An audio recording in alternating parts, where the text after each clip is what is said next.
Every thought you consistently entertain, every assumption you allow to settle into feeling becomes a part of your world.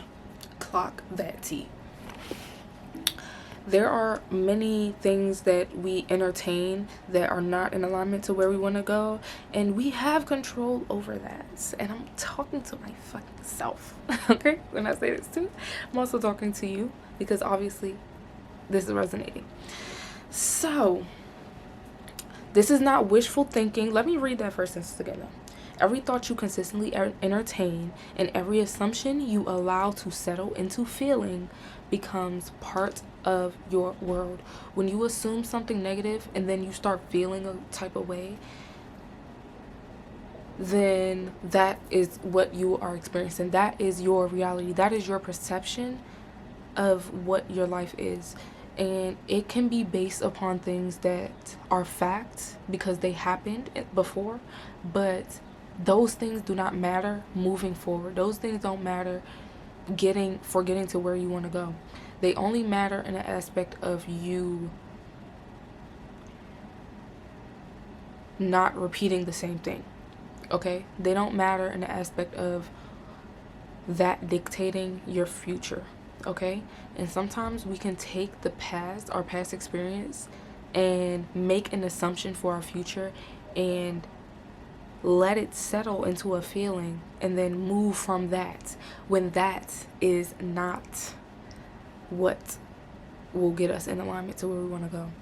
It's like, okay, I feel this type of way and now I'm going to do this. Like you're moving from a feeling that is not in alignment to where you want to be.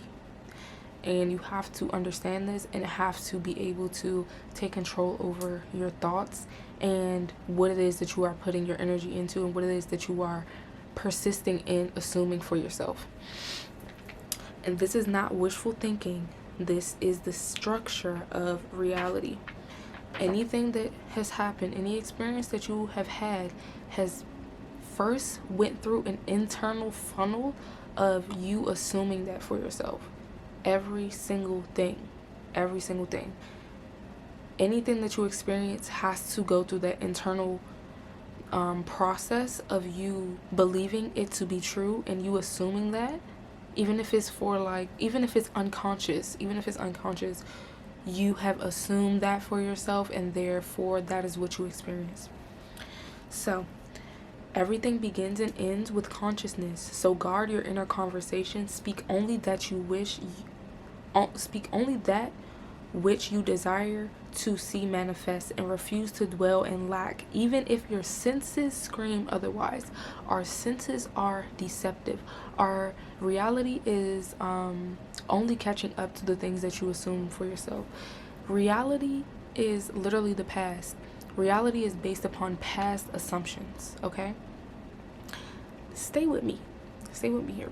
Reality is literally based upon past assumptions. Therefore, what you are seeing and what you are experiencing with your senses are waiting for you to change, for it to change. This goes back to the mirror principle of you are not going to look into the mirror and demand the image to change. You have to change first, and then then the mirror will reflect that. And life is only but a mirror. So when you say, okay, I have experienced this, I've done this, I'm going to assume something different for myself, and you stay loyal to that assumption and you move with that assumption now, internally, this is a quiet shift. This is a internal quiet shift. This isn't something that you have to even scream to the world, or this isn't even something that you really even have to write down. I personally like writing stuff down because it just helps me see it in physical, like, I remember that.